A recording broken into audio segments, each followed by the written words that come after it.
There are so many black college football players who had great pro careers that most people don't understand and realize that they went to historically black colleges and universities.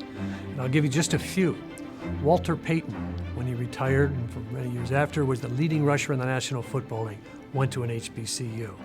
Jerry Rice, the all-time leading receiver in NFL history, went to an HBCU. Deacon Jones, maybe the greatest defensive end in the history of the game, went to an HBCU. Michael Strahan, the NFL's single-season sack leader, HBCU. Jackie Slater, HBCU. Mel Blount, HBCU. Lem Barney, an HBCU.